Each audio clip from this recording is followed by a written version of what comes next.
Bonjour, 21 avril, 10h11. Donc revient souvent en question le sujet de l'ajustement de l'historique et de la prise en compte des dividendes ou pas de dividendes. Bon, chacun son paramétrage, chacun son réglage, pas de souci là-dessus. Donc moi je vous dis comment je fais perso et comment je regarde les graphes. Après, vous n'êtes pas obligé de faire pareil. Moi, personnellement, je préfère regarder sur un autre site d'information à quel moment auront lieu la libération des dividendes avec leur date, puisque l'impact majeur des dividendes se fera à la date à laquelle il sera libéré sur les prix du graphe. Voilà, ça c'est ma position. Maintenant, vous montrer un petit peu ce qui se passe et comment ça se règle. Donc j'ai pris Total Energy Gabon, pourquoi? Parce que on sait qu'en général, elle libère des dividendes assez forts. Donc quand on va modifier le paramétrage, on va avoir des effets qui seront normalement beaucoup plus visibles sur ce titre plutôt que sur d'autres.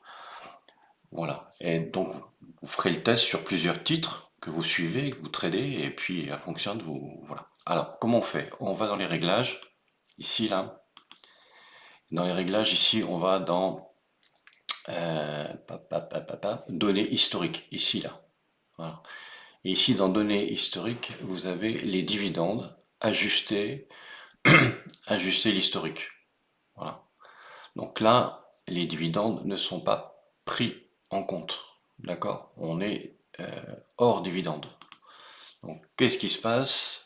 On a une courbe comme ça, qu'on voit que ça, c'est quand même un cadeau à trader, hein. Voilà. Plam, plam. Ok, très bien. Mais vous voyez aussi que là, c'est ça qui est important. La M50 est ici, sa mèche elle rejette, d'accord. Ici la MM20, donc on est dans un squeeze ici, très bien, ok. Quand on la regarde donc en mode mois, qu'est-ce qu'on a en mode mois? On a, on voit bien une concentration des MMM, d'accord, et la MM200 qui est au-dessus. Ok, très bien. Je continue. Réglage, ajuster l'historique, le ferme. Ah, et là, on n'a plus du tout la même chose. Voilà. On n'a plus du tout la même chose. MM20 en dessous, MM50 en dessous, MM200 ici, MACD comme ça. Ok. Et si on regarde la journalière, bah, elle aussi, elle n'a pas le même aspect. C'est moins sensible sur la journalière hein, par rapport à tout à l'heure. Mais bon, voilà, ça se voit quand même. Donc c'est une question de choix et d'organisation de travail, c'est rien d'autre. Voilà, j'espère que ça vous aidera.